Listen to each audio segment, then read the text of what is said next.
सब प्रेम से बोलो। श्रीमद् भागवत पुराण की जय। राधा कृष्ण भगवान की जय।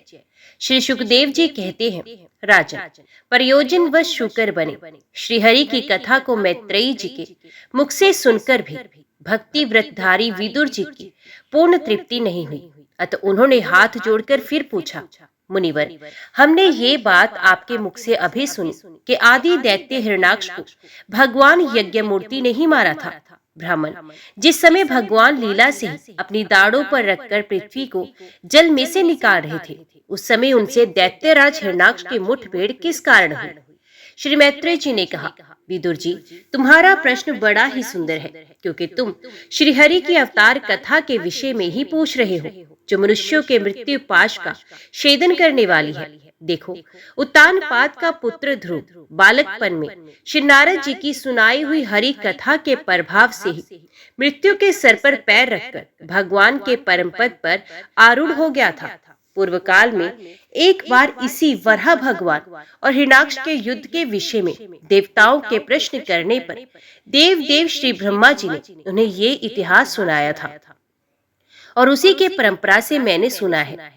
एक बार दक्ष की पुत्री दिति ने पुत्र प्राप्ति की इच्छा से कामातुर होकर सायंकाल के समय में ही अपने पति मरीचि नंदन कश्यप जी से प्रार्थना की। उस समय कश्यप जी खीर की आहुतियों द्वारा अग्नि जी ने भगवान यज्ञपति की आराधना कर सूर्यास्त का समय जान अग्निशाला में ध्यानस्थ होकर बैठे थे।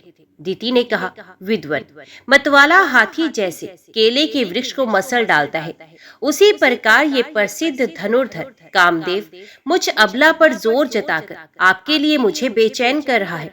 अपनी पुत्रवती सोतों की सुख समृद्धि को देखकर मैं ईर्ष्या की आग में जली जा रही हूँ। अतः आप मुझ पर कृपा कीजिए, आपका कल्याण हो।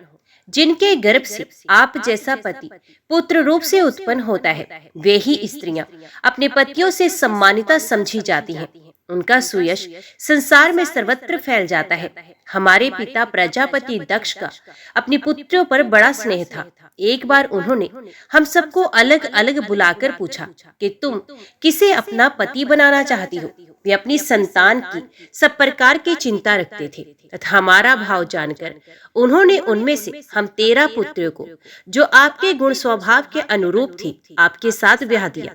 अतः मंगल मूर्ते कमल नयन, आप मेरी इच्छा पूर्ण कीजिए, क्योंकि हे महात्मा, आप जैसे महापुरुषों के पास दिनजनों का आना निष्फल नहीं होता। विदुर जी, दिति कामदेव के वेग से अत्यंत बेचैन और बेबस हो रही थी। उसने इसी प्रकार बहुत सी बातें बनाते हुए दीन होकर कश्यप जी से प्रार्थना की। तब उन्होंने उसे सुमधुर वाणी से समझाते हुए कहा, भीरु, तुम्हारी इच्छा के अनुसार मैं अभी अभी तुम्हारा प्रिय अवश्य करूंगा। भला जिसके द्वारा अर्थ, कर्म और काम तीनों की सिद्धि होती है, अपनी ऐसी पत्नी की कामना कौन पूर्ण नहीं करेगा। जिस जहाज पर चढ़कर मनुष्य महासागर को पार करता है, उसी प्रकार गृहस्थ आश्रमी दूसरे आश्रमों को आश्रय देता हुआ अपने आश्रम द्वारा स्वयं भी दुख समुद्र के पार हो जाता है। माननीय, स्त्री को तो विविध पुरुषार्थ की कामना वाले पुरुष का आधा अंग कहा गया है। उस पर अपनी गृहस्थी का भार डालकर पुरुष निश्चिंत होकर विचरता है। इंद्रिय रूप शत्रु अन्य आश्रम वालों के लिए अत्यंत दुर्जय है, किंतु जिस प्रकार किले का स्वामी सुगमता से ही लूटने वाले शत्रुओं को अपने अधीन कर लेता है, उसी प्रकार हम अपनी विवाहिता पत्नी का आश्रय लेकर इन इंद्रिय रूप शत्रुओं को सहज में ही जीत लेते हैं। गृहेश्वरी, तुम जैसी भार्या के उपकारों का बदला तो हम अथवा और कोई गुणग्राही पुरुष अपनी सारी उम्र अथवा जन्मांतर में भी पूर्ण रूप से नहीं चुका सकता। तो भी तुम्हारी इस संतान प्राप्ति की इच्छा को मैं यथाशक्ति अवश्य पूर्ण करूंगा, परंतु अभी तुम एक मुहूर्त ठहरो, जिससे लोग मेरी निंदा न करें। ये अत्यंत घोर समय राक्षसाजी घोर जीवों का है और देखने में भी बड़ा भयानक है। इसमें भगवान भूतनाथ के गण भूत प्रेत आदि घुमा करते हैं। साध्वी, इस संध्या काल में भूत भावन भूतपति भगवान शंकर अपने गण भूत प्रेत आदि को साथ लिए बैल पर चढ़कर विचरा करते हैं, जिनका जटा जटाजूट शमशान भूमि से उठे हुए बवंडर की धूलि से धूसरित होकर देदीप्यमान हो रहा है तथा जिनके स्वर्ण कांति में गौर शरीर में भस्म लगी हुई है, वे महादेव जी अपने सूर्य, चंद्रमा और अग्नि रूप 3 नेत्रों से सभी को देखते हैं। संसार में उनका कोई अपना या पराया नहीं, ना कोई अधिक आदरणीय है, ना ही कोई निंदनीय है। हम लोग तो अनेक प्रकार के व्रतों का पालन करके उनकी माया को ही ग्रहण करना चाहते हैं, जिसे उन्होंने भोग कर लात मार दी है।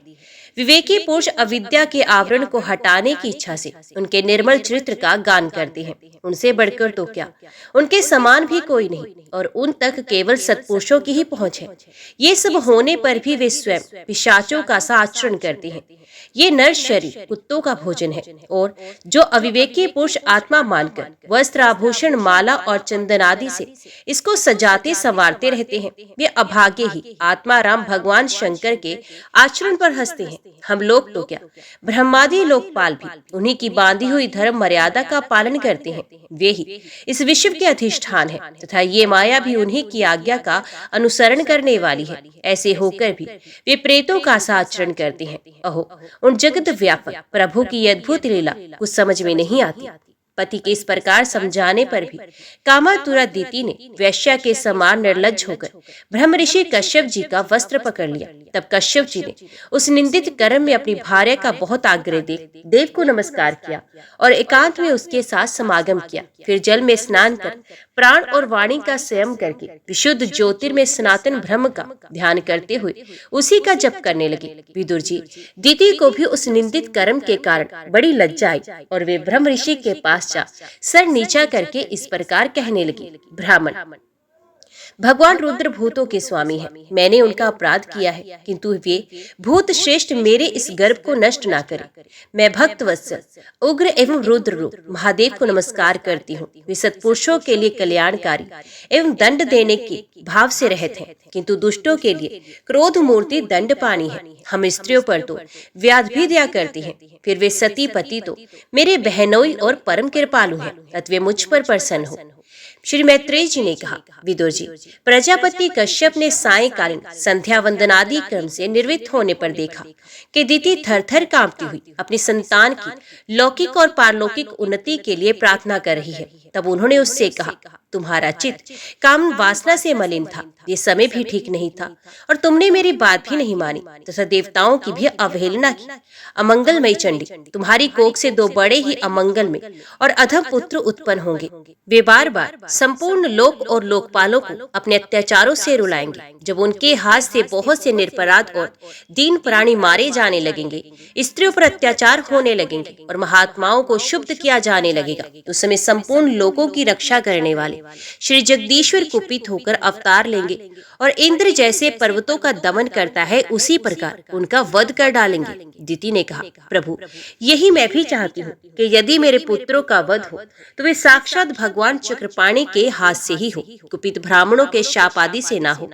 जो जीव ब्राह्मणों के शाप से दग्ध अथवा प्राणियों को भय देने वाला होता है, वे किसी भी योनि में जाए उस पर नारकी जीव भी दया नहीं करते। कश्यप जी ने कहा, देवी, तुमने अपने किए पर शोक और पश्चाताप प्रकट किया है। तुम्हें शीघ्र ही उचित अनुचित का विचार भी हो गया है तथा भगवान विष्णु, शिव और मेरे प्रति भी तुम्हारा आदर जान पड़ता है। इसलिए तुम्हारे एक पुत्र की 4 पुत्रों में से एक ऐसा होगा जिसका सत्पुरुष भी मान करेंगे और जिसके पवित्र यश को भक्तजन भगवान के गुणों के साथ गाएंगे। जिस प्रकार खोटे सोने को बार बार तपाकर शुद्ध किया जाता है, उसी प्रकार साधुजन उसके स्वभाव का अनुकरण करने के लिए निर्वेदता आदि उपायों से अपने अंतकरण को शुद्ध करेंगे, जिनकी कृपा से उन्हीं का स्वरूपभूत ये जगत आनंदित होता है। वे स्वयं प्रकाश भगवान भी उसकी अनन्य भक्ति से संतुष्ट हो जाएंगे। दिति, वे बालक बड़ा ही भागवत भक्त, उदार हृदय, प्रभावशाली और महान पुरुषों का भी पूज्य होगा तथा प्रौढ़ भक्ति भाव से विशुद्ध और भावाविंत हुए अंतकरण में श्री भगवान को स्थापित करके दे अभिमान को त्याग देगा। वे विश्व में अनासक्त, शीलवान, गुणों का भंडार तथा दूसरों की समृद्धि में सुख और दुख में दुख मानने वाला होगा। उसका कोई शत्रु न होगा। तथा चंद्रमा जैसे ग्रीष्म ऋतु के ताप को हर लेता है, वैसे ही वे संसार के शोक को शांत करने वाला होगा, जो इस संसार के बाहर भीतर सब और विराजमान है। अपने भक्तों के इच्छा अनुसार समय समय पर मंगल विग्रह प्रकट करते हैं और लक्ष्मी रूप लावण्य मूर्ति ललना की भी शोभा बढ़ाने वाले हैं, तथा जिनका मुखमंडल झिलमिलाते हुए कुंडलों से सुशोभित है, उन परम पवित्र कमल नयन श्री हरि को तुम्हारे पौत्र का प्रत्यक्ष दर्शन होगा। श्री मैत्रेय जी कहते हैं, विदुर जी, दिति ने जब सुना कि मेरा पुत्र भगवान का भक्त होगा, तब उसे बड़ा आनंद हुआ, तथा ये जानकर कि मेरे पुत्र साक्षात श्री हरि के हाथ से मारे जाएंगे, उसे और भी अधिक उत्साह हुआ। विदुर जी, दिति को अपने पुत्रों से देवताओं को कष्ट पहुंचने की आशंका थी, इसलिए उसने दूसरों के तेज का नाश करने वाले उस कश्यप जी के तेज को 100 वर्षों तक अपने उदर में ही रखा। उस गर्भस्थ देश से ही लोकों में सूर्यादि का प्रकाश क्षीण होने लगा, तथा इंद्रादि लोकपाल भी तेजोहीन हो गए। तब उन्होंने ब्रह्मा जी के पास जाकर कहा कि सब दिशाओं में अंधकार के कारण बड़ी अव्यवस्था हो रही है। देवताओं ने कहा, भगवान, काल आपकी ज्ञान शक्ति को कुंठित नहीं कर सकता, इसलिए आपसे कोई बात छिपी नहीं। आप इस अंधकार के विषय में भी जानते ही होंगे, हम तो इससे भी बड़े भयभीत हो रहे हैं। देवादिदेव, आप जगत के रचयिता और समस्त लोकपालों के मुकुटमणि हैं। आप छोटे बड़े सभी जीवों का भाव जानते हैं। देव, आप विज्ञान बल संपन्न हैं। आपने माया से ही ये चतुर्भुज रूप और रजोगुण स्वीकार किया है। आपकी उत्पत्ति के वास्तविक कारण को कोई नहीं जान सकता। हम आपको नमस्कार करते हैं। आप में संपूर्ण भुवन स्थित है। कार्य कारण रूप सारा प्रपंच आपका ही शरीर है, किंतु वास्तव में आप इससे परे हैं। जो समस्त जीवों के उत्पत्ति स्थान आपका अनन्य भाव से ध्यान करते हैं, उन सिद्ध योगियों का किसी प्रकार भी ह्रास नहीं हो सकता, क्योंकि वे आपके कृपा कटाक्ष से कृत्य कृत्य हो जाते हैं, तथा प्राण, इंद्रिय और मन को जीत लेने के कारण उनका योग भी परिपक्व हो जाता है। रस्सी में बंधे हुए बैलों की भांति आपकी वेद वाणी से जकड़ी हुई सारी प्रजा आपकी अधीनता में नियम पूर्वक कर्म अनुष्ठान करके आपको बलि समर्पित करती है। आप सबके नियंता मुख्य प्राण है। हम आपको नमस्कार करते हैं। भूमन, इस अंधकार के कारण दिन रात का विभाग अस्पष्ट हो जाने से लोगों के सारे कर्म लुप्त होते जा रहे हैं, जिससे वे दुखी हो रहे हैं। उनका कल्याण कीजिए और हम शरणागतों की ओर अपनी अपार दया दृष्टि निहारिए। देव, आग जिस प्रकार ईंधन पकड़कर बढ़ती रहती है, उसी प्रकार कश्यप जी के वीर्य से स्थापित हुआ ये दिति का गर्भ सारी दिशाओं को अंधकार में करता हुआ क्रमश बढ़ रहा है। महाबाहु, देवताओं की प्रार्थना सुनकर भगवान ब्रह्मा जी हंसे और उन्हें अपनी मधुर वाणी से आनंदित करते हुए कहने लगे। ब्रह्मा जी ने कहा, देवताओं, तुम्हारे पूर्वज मेरे मानस पुत्र सनकादि लोकों की आसक्ति त्याग कर समस्त लोकों में आकाश मार्ग से विचरा करते थे। एक बार वे भगवान विष्णु के धाम वैकुंठ धाम में जा पहुंचे। वहाँ सभी लोग विष्णु रूप होकर रहते हैं और वे प्राप्त भी उन्हीं को होता है जो अन्य सब प्रकार की कामनाओं को छोड़कर भगवत नाम का उच्चारण करते हुए भगवान के शरण की प्राप्ति के लिए अपने धर्म द्वारा उनकी आराधना करते हैं। वह वेदांत प्रति पादम धर्म मूर्ति श्री आदि नारायण अपने भक्तों को सुख देने के लिए शुद्ध सत्वमय स्वरूप धारण कर हर समय विराजमान रहते हैं। उस लोक में एक वन है जो मूर्तिमान कैवल्य सा ही जान पड़ता है। ये सब प्रकार की कामनाओं को पूर्ण करने वाले वृक्षों से सुशोभित है, जो स्वयं हर समय 6 ऋतुओं की शोभा से संपन्न रहते हैं। वहाँ विमानचारी गंधर्वगण अपनी प्रियाओं के सहित अपने प्रभु की पवित्र लीलाओं का गान करते रहते हैं, जो लोगों की संपूर्ण पाप राशि को भस्म कर देने वाली है। उस समय सरोवर में खिली हुई मकरंद पूर्ण वास्तविक माधवी लता की सुमधुर गंध उनके चित्त को अपनी ओर खींचना चाहती है, परंतु वे उसकी ओर ध्यान ही नहीं देते। उस गंध को उड़ाकर लाने वाले वायु को ही बुरा भला कहते हैं। जिस समय ब्रह्मराज ऊंचे स्वर से गुंजार करते हुए मानो हरि कथा का गान करते हैं, उस समय थोड़ी देर के लिए कबूतर, कोयल, सारस, चकवे, पपीहे, हंस, तोते, तीतर और मोरों का कोलाहल बंद हो जाता है, मानो वे भी उस कीर्तन आनंद में बेसुध हो जाते हैं। श्री हरि तुलसी से अपने श्री विग्रह को सजाते हैं और तुलसी की गंध का ही अधिक आदर करते हैं। ये देखकर वहाँ के मंदार, कुंद, कुर्बक, उत्पल, चंपक, वर्ण, पुन्नाग, नागकेसर, फकील, अम्बुज और पारिजात आदि पुष्प सुगंध युक्त होने पर भी तुलसी का ही तप अधिक मानते हैं। वे लोग वैदूर्य, पन्ने और स्वर्ण के विमानों से भरा हुआ है। ये सब किसी कर्मफल से नहीं बल्कि एकमात्र श्री हरि के पाद पद्मों की वंदना करने से ही प्राप्त होते हैं। उन विमानों पर चढ़े हुए कृष्ण प्राण भगवत भक्तों के चिट्टों में बड़े बड़े नितंबों वाली सुमुखी सुंदरियां भी अपनी मंद मुस्कान एवं मनोहर हास परिहास से काम विकार नहीं उत्पन्न कर सकती। परम सौंदर्यशालिनी लक्ष्मी जी, जिनकी कृपा प्राप्त करने के लिए देवगण भी यत्नशील रहते हैं, श्री हरि के भवन में चंचलता रूप दोष को त्याग कर रहती हैं। जिस समय अपने चरण कमलों के नुपुरों की झंकार करती हुई वे अपना लीला कमल घुमाती हैं, उस समय उस कनक भवन के स्फटिक में दीवारों में उनका प्रतिबिंब पड़ने से ऐसा जान पड़ता है मानो वे उन्हें बुहार रही हों। प्यारे देवताओं, जिस समय दासियों को साथ लिए वे अपने क्रीड़ा वन में तुलसी दल द्वारा भगवान का पूजन करती हैं, तब वहां के निर्मल जल से भरे हुए सरोवरों में, जिनमें मूंगे के घाट बने हुए हैं, अपना सुंदर अलकावली और उन्नत नासिका से सुशोभित मुखारविंद देखकर ये भगवान का चुंबन किया हुआ है, यो जानकर उसे बड़ा सौभाग्यशाली समझती हैं। जो लोग भगवान की पाप हारणी लीला कथाओं को छोड़कर बुद्धि को नष्ट करने वाली अर्थ काम संबंधी अन्य निंदित कथाएं सुनते हैं, वे उस वैकुंठ लोक में नहीं जा सकते। हाय, जब वे अभागे लोग इन सारहीन बातों को सुनते हैं, तब ये उनके पुण्य को नष्ट कर उन्हें आश्रयहीन घोर नरकों में डाल देती हैं। आहा, इस मनुष्य योनि की बड़ी महिमा है। हम देवता लोग भी इसकी चाह करते हैं। इसी में तत्व ज्ञान और धर्म की भी प्राप्ति हो सकती है। इसे पाकर भी जो लोग भगवान की आराधना नहीं करते, वे वास्तव में उनकी सर्वत्र फैली हुई माया से ही मोहित हैं। देवादिदेव श्री हरि का निरंतर चिंतन करते रहने के कारण जिनसे यमराज दूर रहते हैं, आपस में प्रभु के सुयश की चर्चा चलने पर अनुराग जन्य विवलतावश उनके नेत्रों से अविरल अश्रुधारा बहने लगती है तथा शरीर में रोमांच हो जाता है। और जिनके से शील स्वभाव हम लोग भी इच्छा करते हैं, वे परम भागवत ही हमारे लोकों से ऊपर उस वैकुंठ धाम में जाते हैं। जिस समय सनकादि मुनि विश्व गुरु श्री हरि के निवास स्थान संपूर्ण लोकों के वंदनीय और शेष देवताओं के विचित्र विमानों से विभूषित उस परम दिव्य और अद्भुत वैकुंठ धाम में अपने योग बल से पहुंचे, तब उन्हें बड़ा ही आनंद हुआ। भगवत दर्शन की लालसा से अन्य दर्शनीय सामग्री की उपेक्षा करते हुए वैकुंठ धाम की 6 ड्योढ़ियां पार करके जब वे 7वीं पर पहुंचे, तब वहां उन्हें हाथ में गदा लिए 2 समान आयु वाले देवश्रेष्ठ दिखाई दिए, जो बाजूबंद, कुंडल और किरीट आदि अनेकों अमूल्य आभूषणों से अलंकृत थे। उनकी 4 श्यामल भुजाओं के बीच में मतवाले मधुकारों से गुंजायमान वनमाला सुशोभित थी तथा बाकी बोहे फड़कते हुए नासिकारंध्र और अरुण नयनों के कारण उनके चेहरे पर कुछ शोभ के से चिन्ह दिखाई दे रहे थे। उनके इस प्रकार देखते रहने पर भी ये मुनिगण उनके बिना कुछ पूछताछ किए जैसे स्वर्ण और वज्र में किवाड़ों से युक्त पहली 6 ड्योढ़ी लांघकर आए थे, उसी प्रकार उनके द्वार में भी घुस गए। उनकी दृष्टि तो सर्वत्र समान थी और वे निशंक होकर सर्वत्र बिना किसी रोक टोक के विचरते थे।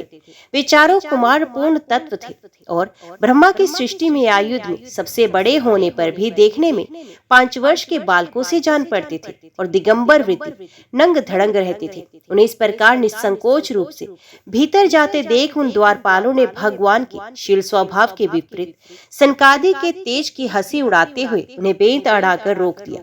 यद्यपि वे ऐसे दुर्व्यवहार के योग्य नहीं थे। जब उन द्वारपालों ने वैकुंठवासी देवताओं के सामने पूजा के सर्वश्रेष्ठ पात्र उन कुमारों को इस प्रकार रोका, तब अपने प्रियतम प्रभु के दर्शनों में विघ्न पड़ने के कारण उनके नेत्र सहसा कुछ कुछ क्रोध से लाल हो उठे और इस प्रकार कहने लगे। उन्होंने कहा, अरे द्वारपालों, जो लोग भगवान की महती सेवा के प्रभाव से इस लोक को प्राप्त होकर यहाँ निवास करते हैं, ये तो भगवान के समान ही समदर्शी होते हैं। तुम दोनों भी उन्हीं में से हो, किंतु तुम्हारे स्वभाव में ये विषमता क्यों है? भगवान तो परम शांत स्वभाव है, उनका किसी से विरोध भी नहीं है। फिर यहाँ ऐसा कौन है जिस पर शंका की जा सके? तुम स्वयं कपटी हो, इसी से अपने ही समान दूसरों पर शंका करती हो। भगवान के उदर में ये सारा ब्रह्मांड स्थित है, इसलिए यहाँ रहने वाले ज्ञानी जन सर्वात्मा श्री हरि से अपना कोई भेद नहीं देखते, बल्कि महाकाश में घटाकाश की भांति उनमें अपना अंतर्भाव देखते हैं। तुम तो देव रूपधारी हो, फिर भी तुम्हें ऐसा क्या दिखाई देता है जिससे तुमने भगवान के साथ कुछ भेदभाव के कारण होने वाले भय की कल्पना कर ली? तुम हो तो इन भगवान वैकुंठनाथ के पार्षद, किंतु तुम्हारी बुद्धि बहुत मंद है। अतः तुम्हारा कल्याण करने के लिए हम तुम्हारे अपराध के योग्य दंड का विचार करते हैं। तुम अपनी मंद बेद बुद्धि के दोष से इस वैकुंठ लोक से निकलकर उन पापमय योनियों में जाओ जहाँ काम, क्रोध, लोभ प्राणियों के ये 3 शत्रु निवास करते हैं। सनकादि के ये कठोर वचन सुनकर और ब्राह्मणों के शाप को किसी भी प्रकार के शस्त्र समूह से निवारण होने योग्य ना जानकर श्रीहरि के वे दोनों पार्षद अत्यंत दीन भाव से उनके चरण पकड़कर पृथ्वी पर लौट गए। वे जानते थे कि उनके स्वामी श्रीहरि भी ब्राह्मणों से बहुत डरते हैं। फिर उन्होंने अत्यंत आतुर होकर कहा, भगवान, हम अवश्य ही अपराधी हैं, अतः आपने हमें जो दंड दिया है वे उचित ही है और वे हमें मिलना भी चाहिए। हमने भगवान का अभिप्राय ना समझकर उनकी आज्ञा का उल्लंघन किया है। इससे हमें जो पाप लगा है वे आपके दिए हुए दंड से सर्वथा धुल जाएगा। किंतु हमारी इस दुर्दशा का विचार करके यदि करुणावश आपको थोड़ा सा भी अनुताप हो तो ऐसी कृपा कीजिए कि जिससे उन अधमाधम योनि में जाने पर भी हमें भगवत स्मृति को नष्ट करने वाला मोह न प्राप्त हो। इधर जब साधु जनों के हृदय धन भगवान कमलनाथ को ये मालूम हुआ कि मेरे द्वारपालों ने सनकादि साधुओं का अनादर किया है, तब वे लक्ष्मी जी के सहित अपने उन्हीं श्री चरणों से चलकर ही वहां पहुंचे जिन्हें परमहंस मुनिजन ढूंढते रहते हैं, सहज में पाते नहीं। सनकादि ने देखा कि उनकी समाधि के विषय श्री वैकुंठनाथ स्वयं उनके नेत्र गोचर होकर पधारे हैं। उनके साथ साथ पार्षदगण शत्र चमरादी लिए चल रहे हैं तथा प्रभु के दोनों ओर राजहंस के पंखों के समान 2 श्वेत चवर डुलाए जा रहे हैं। उनकी शीतल वायु से उनके श्वेत छत्र में लगी हुई मोतियों की झालर हिलती हुई ऐसी शोभा दे रही है मानो चंद्रमा की किरणों से अमृत की बूंदें झर रही हो। प्रभु समस्त सद्गुणों के आश्रय हैं। उनकी सौम्य मुख मुद्रा को देखकर जान पड़ता था मानो वे सभी पर अनवरत कृपा सुधा की वर्षा कर रहे हों। अपने स्नेहमयी चितवन से वे भक्तों का हृदय स्पर्श कर रहे थे तथा उनके सुविशाल श्याम वक्षस्थल पर सवरिखा के रूप में जो साक्षात लक्ष्मी विराजमान थी, उनसे मानो वे समस्त दिव्य लोकों के चूड़ामणि वैकुंठ धाम को सुशोभित कर रहे थे। उनके पीतांबर मंडित विशाल नितंबों पर झिलमिलाती हुई करधनी और गले में भ्रमरों से मुखरित वनमाला विराज रही थी तथा वे कलाइयों में सुंदर कंगन पहने अपना एक हाथ गरुड़ जी के कंधे पर रख दूसरे से कमल का पुष्प घुमा रहे थे। उनके अमोल कपोल बिजली की प्रभा को भी लजाने वाले मकराकृत कुंडलों की शोभा बढ़ा रहे थे। उभरी हुई उघड़ नासिका थी, बड़ा ही सुंदर मुख था। सिर पर मणि में मुकुट विराजमान था तथा चारों भुजाओं के बीच महामूल्यवान मनोहर हार की और गले में कौस्तुभ मणि की अपूर्व शोभा थी। भगवान का श्री विग्रह बड़ा ही सौंदर्यशाली था। उसे देखकर भक्तों के मन में ऐसा वितर्क होता था कि इसके सामने लक्ष्मी जी का सौंदर्य अभिमान भी गलित हो गया है। ब्रह्मा जी कहते हैं, देवताओं, इस प्रकार मेरे महादेव जी के और तुम्हारे लिए परम सुंदर विग्रह धारण करने वाले श्रीहरि को देखकर सनकादि मुनीश्वरों ने उन्हें सर झुकाकर प्रणाम किया। उस समय उनकी अद्भुत छवि को निहारते निहारते उनके नेत्र तृप्त नहीं होते थे। सनकादि मुनीश्वर निरंतर ब्रह्म आनंद में निमग्न रहा करते थे, किंतु जिस समय भगवान कमल नयन के चरणारविंद मकरंद से मिली हुई तुलसी मंजरी के गंध से सुवासित वायु को नासिका रंध्र के द्वारा उनके अंतकरण में प्रवेश किया, उस समय वे अपने शरीर को संभाल न सके और उस दिव्य गंध ने उनके मन में भी खलबली पैदा कर दी। भगवान का मुख नील कमल के समान था, अति सुंदर अधर और कुंदकली के समान मनोहर हाथ से उसकी शोभा और भी बढ़ गई थी। उसकी झांकी करके वे कृत्य हो गए और फिर पद्मराग के समान लाल लाल नखों से सुशोभित उनके चरण कमल देखकर वे उन्हीं का ध्यान करने लगे। इसके पश्चात वे मुनिगण अन्य साधनों से सिद्ध न होने वाले स्वाभाविक अष्ट सिद्धियों से संपन्न श्री हरि की स्तुति करने लगे, जो योग मार्ग द्वारा मोक्ष पद की खोज करने वाले पुरुषों के लिए उनके ध्यान का विषय अत्यंत आदरणीय और नयन आनंद की वृद्धि करने वाले पुरुष रूप प्रकट करते हैं।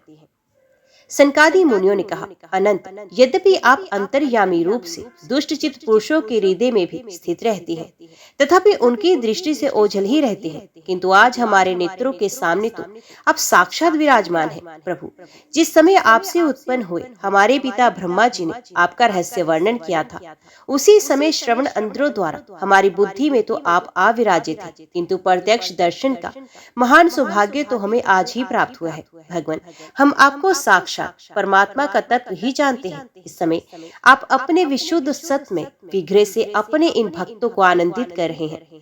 आपकी इस सगुण साकार मूर्ति को राग और अहंकार से मुक्त मुनिजन आपकी कृपा दृष्टि से प्राप्त हुए सुदृढ़ भक्ति योग के द्वारा अपने हृदय में उपलब्ध करते हैं। प्रभु, आपका सुयश अत्यंत कीर्तन और सांसारिक दुखों की निवृत्ति करने वाला है। आपके चरणों की शरण में रहने वाले जो महाभाग आपकी कथाओं के रसिक हैं, वे आपके आत्यंतिक प्रसाद मोक्ष पद को कुछ अधिक नहीं गिनते। फिर जिन्हें आपकी जरा सी टेढ़ी पहुंच भी भयभीत कर देती है, उन इंद्र पद आदि अन्य भोगों के विषय में तो कहना ही क्या। भगवान, यदि हमारा चित्त भोरे की तरह आपके चरण कमलों में ही रमण करता रहे, हमारी वाणी तुलसी के समान आपके चरण संबंध से ही सुशोभित हो और हमारे कान आपकी सुयश सुधा से परिपूर्ण रहे, तो अपने पापों के कारण भले ही हमारा जन्म नरकादि योनियों में हो जाए, जिसकी हमें कोई चिंता नहीं। विपुल कीर्ति प्रभु, आपने हमारे सामने जो ये मनोहर रूप प्रकट किया है, उसे हमारे नेत्रों को बड़ा ही सुख मिला है। विषयासक्त अजितेंद्रिय पुरुषों के लिए इसका दृष्टिगोचर होना अत्यंत कठिन है। आप साक्षात भगवान हैं और इस प्रकार स्पष्टतया हमारे नेत्रों के सामने प्रकट हुए हैं। हम आपको प्रणाम करते हैं। जब योगनिष्ठ सनकादि मुनियों ने इस प्रकार स्तुति की, तब वैकुंठ निवास श्री हरि ने उनकी प्रशंसा करते हुए कहा, मुनिगण, ये जय विजय मेरे पार्षद हैं। उन्होंने मेरी कुछ भी परवाह न करके आपका बहुत बड़ा अपराध किया है। आप लोग भी मेरे अनुगत भक्त हैं, अतः इस प्रकार मेरी ही अवज्ञा करने के कारण आपने इन्हें जो दंड दिया है, ये मुझे भी अभिमत है। ब्राह्मण मेरे परम आराध्य हैं। मेरे अनुचरों के द्वारा आप लोगों का जो तिरस्कार हुआ है, उसे मैं अपना ही किया हुआ मानता हूँ, इसलिए मैं आप लोगों से प्रसन्नता की भिक्षा मांगता हूँ। सेवकों के अपराध करने पर संसार उनके स्वामी का ही नाम लेता है। ये अपयश उसकी कीर्ति को इस प्रकार दूषित कर देता है जैसे त्वचा को चर्म रोग। मेरी निर्मल सुयश सुधा में गोता लगाने से चांडाल पर्यंत सारा जगत तुरंत पवित्र हो जाता है, इसलिए मैं विकुंठ कहलाता हूँ। किंतु ये पवित्र कीर्ति मुझे आप लोगों से ही प्राप्त हुई है, इसलिए जो कोई आपके विरुद्ध आचरण करेगा, वे मेरी भुजा ही क्यों ना हो, मैं उसे तुरंत काट डालूंगा। आप लोगों की सेवा करने से मेरी चरण रज को ऐसी पवित्रता प्राप्त हुई है कि वे सारे पापों को तत्काल नष्ट कर देती है। और मुझे ऐसा सुंदर स्वभाव मिला है कि मेरे उदासीन रहने पर भी लक्ष्मी जी मुझे एक क्षण के लिए भी नहीं छोड़ती। यद्यपि इन्हीं के लेश मात्र कृपा कटाक्ष के लिए अन्य ब्रह्मादि देवता नाना प्रकार के नियमों एवं व्रतों का पालन करते हैं, जो अपने संपूर्ण कर्म फल मुझे अर्पण कर सदा संतुष्ट रहते हैं। वे निष्काम ब्राह्मण ग्रास ग्रास पर तृप्त होते हुए घी से तरह तरह के पकवानों का जब भोजन करते हैं, तब उनके मुख से मैं जैसा तृप्त होता हूँ, वैसा यज्ञ में अग्नि रूप मुख से यजमान की दी हुई आहुतियों को ग्रहण करके नहीं होता।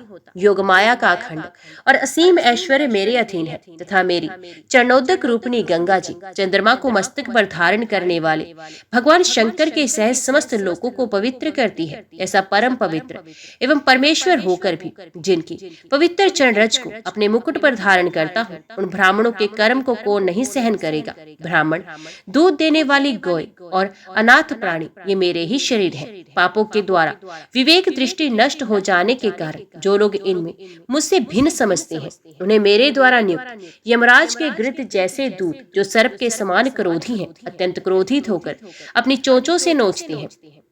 ब्राह्मण तिरस्कार पूर्वक कटु भाषण भी करे तो भी जो उसमें मेरी भावना मुख कमल से उसका आदर करते हैं, तथा जैसे रूठे हुए पिता को पुत्र और आप लोगों को मैं मानता हूँ, उसी प्रकार जो प्रेम पूर्ण वचनों से प्रार्थना करते हुए उन्हें शांत करते हैं, वे मुझे अपने वश में कर लेते हैं। मेरे इन सेवकों ने मेरा अभिप्राय ना समझ कर ही आप लोगों का अपमान किया है, इसलिए मेरे अनुरोध से आप केवल इतनी कृपा कीजिए कि इनका ये निर्वासन काल शीघ्र ही समाप्त हो जाए। ये अपने अपराध के अनुरूप गति को भोग कर शीघ्र ही मेरे पास लौट आए। श्री ब्रह्मा जी कहते हैं, देवताओं, सनकादि मुनि क्रोध रूप सर्प से डसे हुए थे, तो भी उनका चित्त अंतकरण को प्रकाशित करने वाली भगवान की मंत्र में सुमधुर वाणी सुनते सुनते तृप्त नहीं हुआ।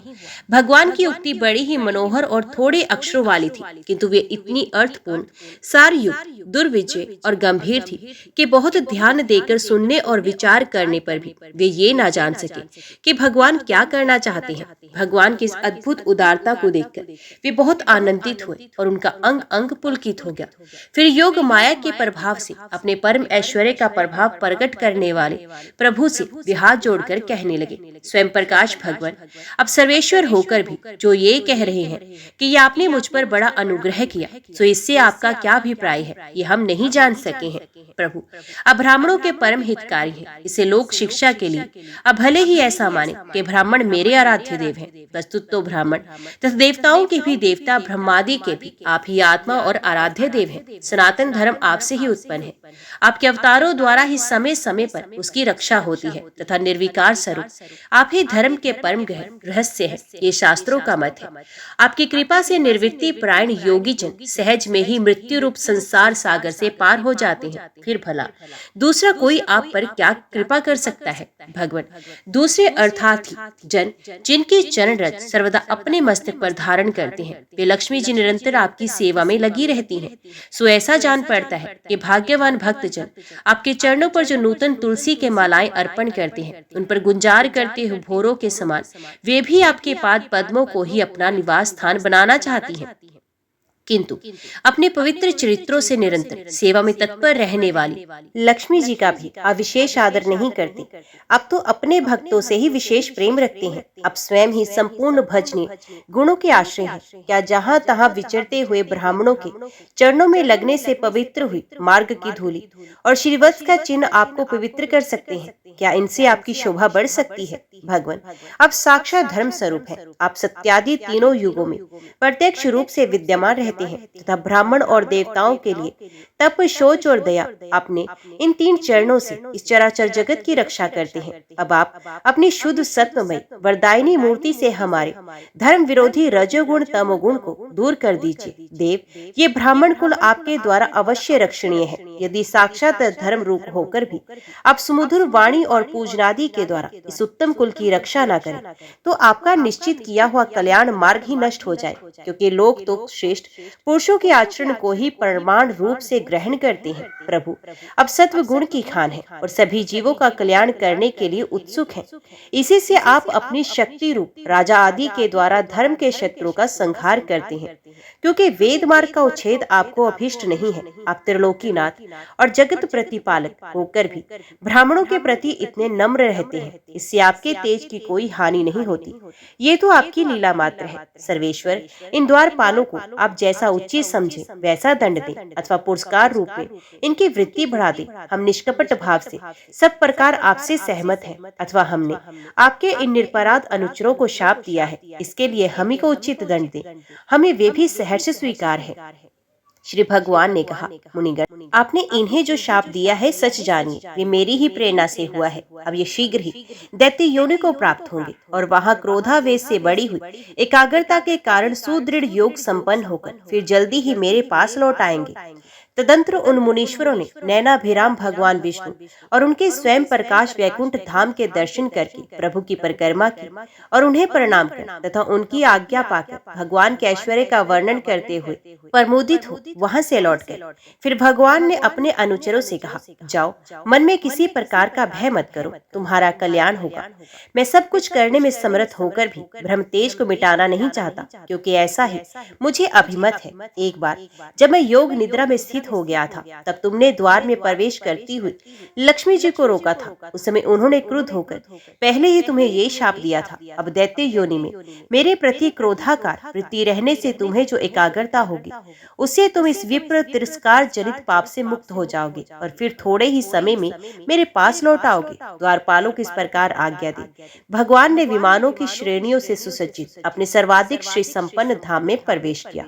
वे देव श्रेष्ठ जय विजय तो ब्रह्मशाप के कारण उस अलंघनीय भगवत धाम में ही श्रीहीन हो गए थे। उनका सारा गर्व गलित हो गया। पुत्रों, फिर जब वे वैकुंठ लोक से गिरने लगे, तब वहां श्रेष्ठ विमानों पर बैठे हुए वैकुंठ वासियों में महान हाहाकार मच गया। इस समय दीति के गर्भ में स्थित जो कश्यप जी का उग्र तेज है, उसमें भगवान के उन पार्षद प्रवरों ने ही प्रवेश किया है। उन दोनों असुरों के तेज से ही तुम सबका तेज फीका पड़ गया है। इस समय भगवान ऐसा ही करना चाहते हैं जो आदि पुरुष संसार की उत्पत्ति, स्थिति और लय के कारण है, जिनकी योग माया को बड़े बड़े योगी जन भी बड़ी कठिनता से पार पाते हैं। वे सत्वादि तीनों गुण के नियंता श्री हरि ही हमारा कल्याण करेंगे। अब इस विषय में हमारे विशेष विचार करने से क्या लाभ हो सकता है? विदुर जी, ब्रह्मा जी के कहने से अंधकार का कारण जानकर देवताओं की शंका निवृत्त हो गई और फिर वे सब स्वर्गलोक को लौट आए। इधर दीति को अपने पति देव के कथन अनुसार पुत्रों की ओर से उपद्रवादी की आशंका बनी रहती थी। इसलिए जब पूरे 100 वर्ष बीत गए, तब उस साध्वी ने 2 जुड़वा पुत्र उत्पन्न किए। उनके जन्म लेते समय स्वर्ग, पृथ्वी और अंतरिक्ष में अनेकों उत्पात होने लगे, जिनसे लोग अत्यंत भयभीत हो गए। जहाँ तहाँ पृथ्वी और पर्वत कांपने लगे, सब दिशाओं में दाह होने लगे, जगह जगह उल्कापात होने लगा, बिजलियां गिरने लगी और आकाश में उछल तारे दिखाई देने लगे। बार बार साई साई करती और बड़े बड़े वृक्षों को उखाड़ती हुई बड़ी विकट और असहनीय वायु चलने लगी। उस समय आंधी उसकी सेना और उमड़ती हुई धूल ध्वजा के समान जान पड़ती थी।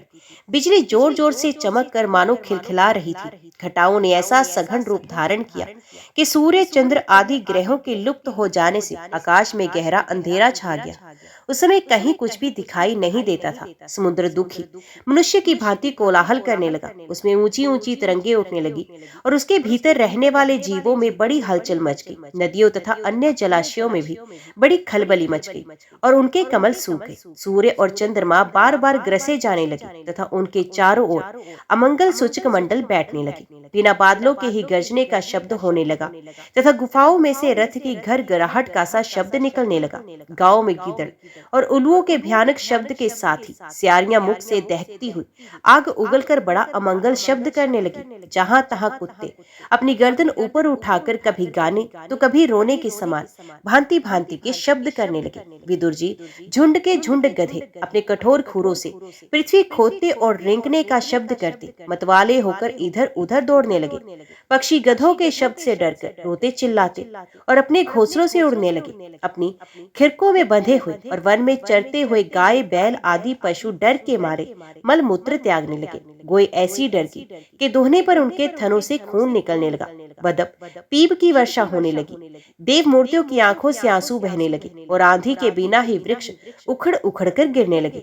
शनि, राहु आदि क्रूर ग्रह प्रबल होकर चंद्र, बृहस्पति आदि सौम्य ग्रहों तथा बहुत से नक्षत्रों को लांघकर वक्र गति से चलने लगे तथा आपस में युद्ध करने लगे। ऐसे ही और भी अनेकों भयंकर उत्पात देखकर सनकादि के सिवा और सब जीव भयभीत हो गए तथा उन उत्पातों का मर्म ना जानने के कारण उन्होंने ही यही समझा कि अब संसार का प्रलय होने वाला है। वे दोनों आदि दैत्य जन्म के अनंतर शीघ्र ही अपने फौलाद के समान कठोर शरीरों से बढ़कर महान पर्वतों के सदृश हो गए तथा उनका पूर्व पराक्रम भी प्रकट हो गया। वे इतने ऊंचे थे कि उनके स्वर्ण में मुकुटों का अग्रभाग स्वर्ग को स्पर्श करता था और उनके विशाल शरीरों से सारी दिशाएं आच्छादित हो जाती थी। उनकी भुजाओं में सोने के बाजूबंद चमचमा रहे थे। पृथ्वी पर जो वे एक एक कदम रखते थे, उससे भूकंप होने लगता था और जब वे खड़े होते थे, तब उनकी जगमगाती हुई चमकीली करधनी से सुशोभित कमर अपने प्रकाश से सूर्य को भी मात करती थी। वे दोनों यमज थे। प्रजापति कश्यप जी ने उनका नामकरण किया। उनमें से जो उनके वीर्य से दीति के गर्भ में पहले स्थापित हुआ था, उसका नाम हिरण्यकश्यप रखा गया और जो दीति के उदर से पहले निकला, वे हिरण्याक्ष के नाम से विख्यात हुआ। हिरण्यकश्यप ब्रह्मा जी के वर से मृत्यु के भय से मुक्त हो जाने के कारण बड़ा उद्यत हो गया था। उसने अपनी भुजाओं के बल से लोकपालों के सहित तीनों लोगों को अपने वश में कर लिया। वे अपने छोटे भाई हिरण्याक्ष को बहुत चाहता था और वे भी सदा अपने बड़े भाई का प्रिय कार्य करता रहता था। एक दिन वे हिरण्याक्ष हाथ में गदा लिए युद्ध का अवसर ढूंढता हुआ स्वर्गलोक में जा पहुंचा। उसका वेग बड़ा असहनीय था। उसके पैरों में सोने के नुपुरों की झंकार हो रही थी। गले में विषय सूचक माला धारण की हुई थी और कंधे पर विशाल गदा रखी थी। उसके मनोबल, शारीरिक बल तथा ब्रह्मा जी के वर ने उसे मतवाला कर रखा था। इसलिए वे सर्वथा निरंकुश और निर्भय हो रहा था। उसे देखकर देवता लोग डर के मारे वैसे ही जहां तहां छिप गए, जैसे गरुड़ के डर से सांप छिप जाते हैं। जब दैत्यराज हिरणाक्ष ने देखा कि मेरे तेज के सामने बड़े बड़े गर्वीले इंद्रादि देवता भी छिप गए हैं, तब उन्हें अपने सामने ना देखकर वे बार बार भयंकर गर्जना करने लगा। फिर वे महाबली दैत्य वहां से लौटकर जल क्रीड़ा करने के लिए मतवाले हाथी के समान गहरे समुद्र में घुस गया, जिसमें लहरों की बड़ी भयंकर गर्जना हो रही थी। ज्यों ही उसने समुद्र में पैर रखा कि डर के मारे वरुण के सैनिक जलचर जीव हकबका गए और किसी प्रकार की छेड़छाड़ ना करने पर भी वे उसकी धाक से ही घबराकर बहुत दूर भाग गए। महाबली हिरणाक्ष अनेक वर्षों तक समुद्र में ही घूमता और सामने किसी प्रतिपक्षी को ना पाकर वे बार बार वायु वेग से उठी हुई उसकी प्रचंड तरंगों पर ही अपनी लोहमयी गदा को अजमाता रहा। इस प्रकार घूमते घूमते वे वरुण की राजधानी विभावरीपुरी में जा पहुंचा। वहां पाताल लोक के स्वामी जलचरों के अधिपति वरुण जी को देखकर उसने उनकी हंसी उड़ाते हुए नीच मनुष्यों की भांति प्रणाम किया और कुछ मुस्कुराते हुए व्यंग से कहा, महाराज मुझे युद्ध की भिक्षा दीजिए। प्रभु आप तो लोकपालक राजा और बड़े कीर्तिशाली हैं। जो लोग अपने को बांका वीर समझते थे उनके वीर मद को भी आप चूर्ण कर चुके हैं। और पहले एक बार आपने संसार के समस्त दैत्य दानवों को जीतकर राजसूय यज्ञ भी किया था। उस मदोमत शत्रु के इस प्रकार बहुत उपहास करने से भगवान वरुण को क्रोध तो बहुत आया, किंतु अपने बुद्धि बल से वे उसे पी गए और बदले में उससे कहने लगे, भाई हमें तो अब युद्धादि का कोई चाव नहीं रहा। भगवान पुराण पुरुष के सिवा हमें और कोई ऐसा दिखता भी नहीं जो तुम जैसे रणकुशल वीर को युद्ध में संतुष्ट कर सके। दैत्यराज तुम उन्हीं के पास जाओ, वे ही तुम्हारी कामना पूरी करेंगे। तुम जैसे वीर उन्हीं का गुणगान किया करते हैं, वे बड़े वीर हैं। उनके पास पहुंचते ही तुम्हारी सारी शेखी पूरी हो जाएगी और तुम कुत्तों से घिरकर वीर शैया पर शयन करोगे। वे तुम जैसे दुष्टों को मारने और सत्पुरुषों पर कृपा करने के लिए अनेक प्रकार के रूप धारण किया करते हैं। ओम नमो भगवते वासुदेवाय नमः। जय श्री राधे कृष्णा। आज के वीडियो में इतना ही। उम्मीद करती हूँ वीडियो आपको पसंद आई होगी। वीडियो पसंद आई हो तो वीडियो को लाइक और चैनल को सब्सक्राइब जरूर कीजिएगा। जय श्री हरि लिखकर कमेंट बॉक्स में अपनी हाजिरी और अपने सुझाव देना ना भूलेगा। तो मिलते हैं अगली कथा अगली वीडियो के साथ। तब तक के लिए देखते व सुनते रहिए। जय मां कंजक, जय माता दी।